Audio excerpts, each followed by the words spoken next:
morning, all of you. Today my topic is intracranial pressure. Intracranial pressure. Increased intracranial pressure is a medical term that refers to growing pressure inside a person's skull. This can be affect the brain if not treated. Have a three components help in intracranial pressure. ठीक है, maintain करते हैं. Have a brain tissue, blood vessels and CSF. Brain tissue have a 78%, blood vessels 12% and CSF, cerebrospinal fluid and a 10%. Normal intracranial pressure is 5 to 15 mmHg. When ICP increase यानी intracranial pressure increase होता है तो above 20 mmHg is called intracranial pressure. Increase intracranial pressure may be leads to brain injury, seizure, coma and stroke और death. ये leads करते हैं. Causes क्या हैं? Brain injury. First is any brain injury. Hydrocephalus यानी increase too much of cerebral spinal fluids in the brain. Brain swelling, bleeding any haemorrhage in the brain. Brain aneurysm यानी जो brain की blood vessels होती हैं उसमें bulging हो जाना, रक्चर हो जाना. Brain infections such as meningitis and encephalitis. Meningitis is a infection and inflammation of meninges layer outside the brain and spinal cord. Encephalitis, it is a condition swelling of the brain. Any allergic and infections के कारण हो जाता है, like herpes, हमने simplex virus सुना है उसकी वजह से. Stroke हो जाना. Stroke is proper oxygen rich blood brain तक ना पहुंचना. It's a stroke. High blood pressure, brain tumour, drug interaction, seizures, epilepsy. Epilepsy what is? Brain activity altered हो जाना, बिहेवियर चेंज हो जाना, एबनॉर्मल बिहेवियर करना. हाइपोक्सीमिया यानी decrease blood deficiency in hypoxaemia is a blood oxygen deficiency. Blood के अंदर oxygen का कम होना is hypoxaemia. This is a causes of ICP, increase intracranial pressure. Okay. What is a pathophysiology? Then is common हमें pathophysiology पता होना चाहिए कि कैसे इंट्राक्रैनियल प्रेशर ये सब होता है. Due to any aetiology. हमने इतनी सारी इटियोलॉजी पढ़ी, उसमें से कोई भी एक इटियोलॉजी फैक्टर है.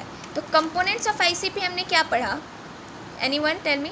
ब्रेन टिश्यू, ब्लड वेसल्स, ठीक है, एंड CSF. तो अगर इनके डिस्टर्ब होता है, अगर ब्रेन टिश्यू का वॉल बढ़ जाता है, ब्लड वेसल्स में कोई डिस्टर्बेंस है, CSF में कोई भी इनके वॉल्यूम में डिस्टर्बेंस आता है इनके कंपोनेंट्स में, तो if one components is increase, इनमें से कुछ भी इंक्रीज़ होता है तो डायरेक्ट ऑटोमेटिकली जो बाकी दो कंपोनेंट है वो डिक्रीज़ हो जाएंगे. तो वॉल्यूम और प्रेशर का रिलेशनशिप डिस्टर्ब हो जाएगा या अनबैलेंस हो जाएगा, जिससे कि इंक्रीज ICP हो जाता है, यानी ICP इंक्रीज हो जाता है. पैथोफिजियोलॉजी के बाद हम साइन एंड सिम्टम्स देखते हैं. क्या क्या साइन एंड सिम्टम्स होते हैं? The sign and symptoms of increase ICP can be very depending upon a person age. Person के एज के अकॉर्डिंग डिपेंड करता है. जैसे कि अगर अडल्ट में देखें तो decrease level of consciousness, mental status, ठीक है, double vision, pupillary dysfunction. Child के अंदर देखें तो हेडेक, नोजिया, वॉमिटिंग, और इन्फेंट्स के अंदर होता है बल्जिंग ऑफ फॉन्टेनल्स.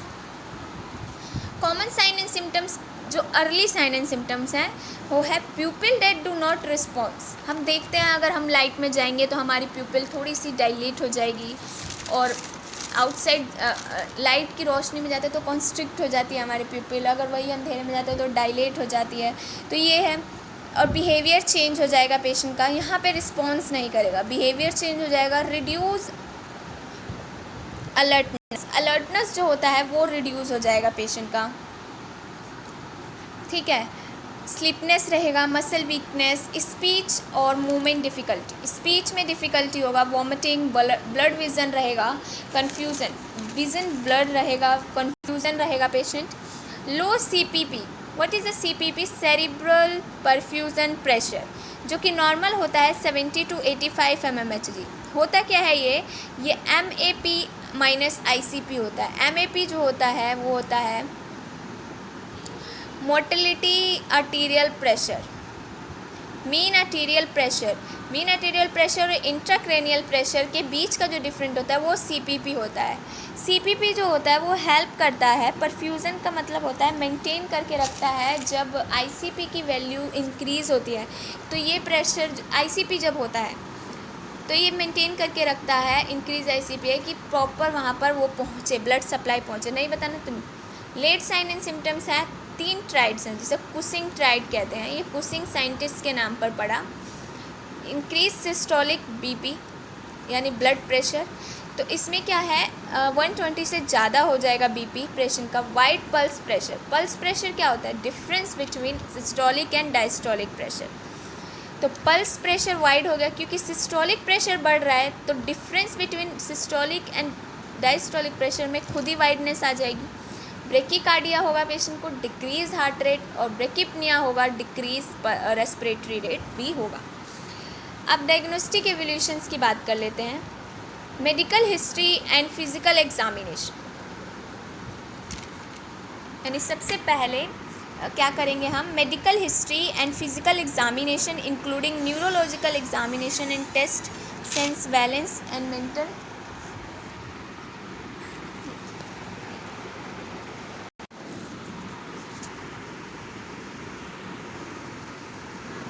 तो medical history and physical exam including neurological examination to test the sense balance and mental status.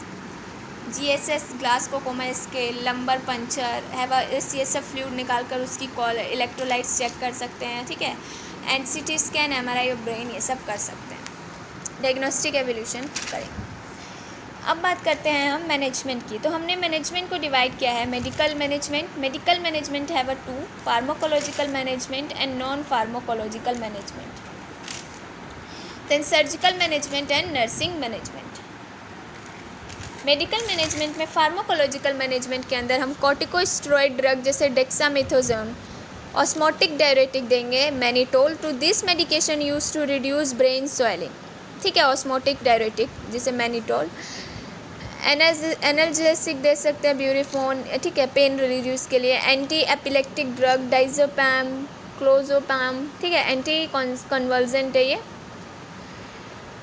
बारबीट्यूरेट therapy दी जाती है। Treatment for anxiety and any seizures के लिए हम बारबीट्यूरेट थेरेपी देते हैं पेशेंट को। नॉन फार्माकोलॉजिकल मैनेजमेंट के अंदर हम elevating head of the bed 30 to 45 degree हम इम्प्रूव वीनस ड्रेनेज के लिए, ये ना लिखकर, elevated the head of the bed to improve venous drainage. Oxygenation ventilation to keep like PCO2 100, PO2 100 and PCO2 30 to 35. NMB what? NMB reduce ICP by avoiding caffeine. NMB होता है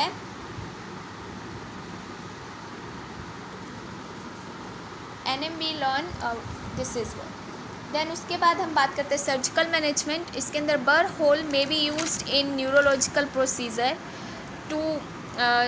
to make a bone flap in skull to aspirate a brain abscess and check the any hematoma, hemorrhage. Burr hole are made for exploration and diagnosis के लिए भी हम करते हैं, and they may be used to determine the swelling, any injury and size of position of the ventricle. क्रिनियोटमी में हम open करते हैं, देन उसके अंदर से जो भी हमारा फ्लूइड है वो आपसे बाहर निकालते हैं। नर्सिंग मैनेजमेंट में हम असेसमेंट करेंगे, change in check loss of level of consciousness check करेंगे, ड्राउजनेस थेरेपी चेंज नहीं कर सकते, इसे चेक कर सकते हैं।